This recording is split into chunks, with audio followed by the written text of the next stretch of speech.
So, do you move small pieces of furniture when you're cleaning? That's a great question. I'm Angela Brown, and this is Ask a House Cleaner. This is a show where you get to ask a house cleaning question, and I get to help you find an answer. Now, if you have a question, go to askahousecleaner.com. Right there in the corner, there's a blue button. When you click on that button, you can send your message to me here at the show. Somebody called in and they asked this question. Hi Angela, good evening. I'm Pangajam from Malaysia. I would like to ask you, during cleaning or vacuuming, do I need to remove all those small furnitures in the area like the chairs, the small sofas, the coffee tables? If I have any, do I really need to remove them to make the cleaning more easier and more faster? Thank you, Angela. Thank you so much. And I really need to say this. I've been following you on YouTube. I've watched all your videos and it's amazing, especially the video on how to clean during depression. Actually, I'm going through depression right now and my house is a really big mess. So I took your advice to take a walk and come back to do all the cleanings and stuff. But after, when I'm done with the walk, I come back to this messy home. I feel awful almost immediately. So I thought to give myself a chance to, somehow gather myself to do the cleaning. So that is why I need to know if I need to move all the chairs and the small furnitures, if it would make the cleaning more easier for me because I stay alone. Thank you so much, Angela. Thank you. May God bless you.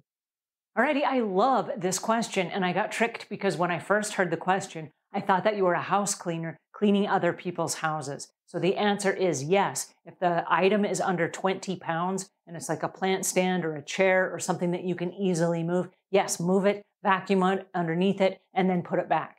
Okay, that's the answer if you're a professional cleaning service. As your message went on, and then you said you were in fact a homeowner, and this is about your own house, that changes everything completely. So you talked about going out and going for a walk and getting momentum going.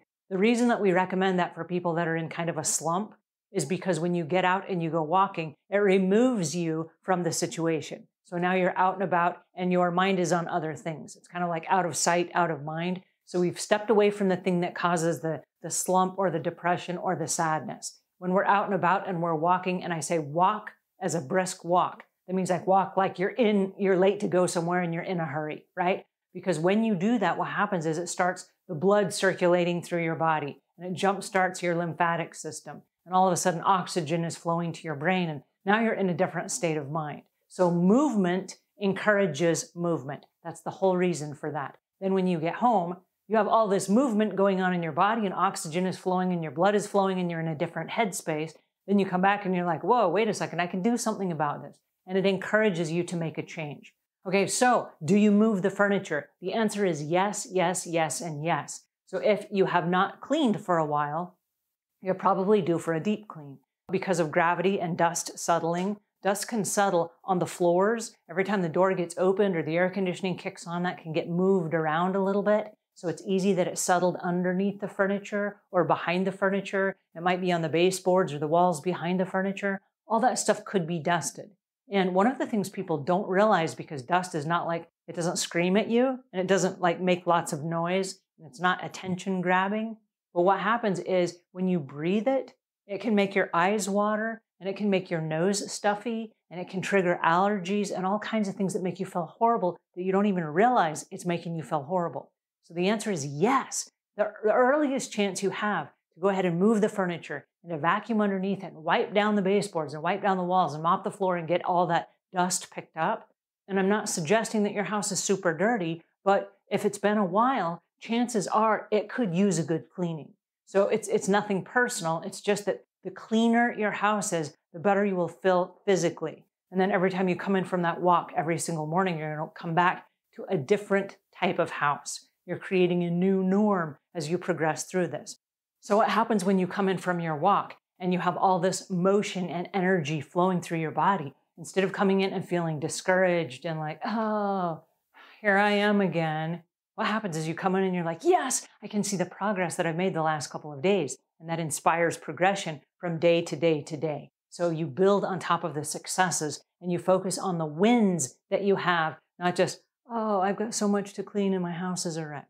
So yes, the soonest that you can get around to cleaning underneath the furniture, move the chairs, move the tables, move everything that you can, one by one.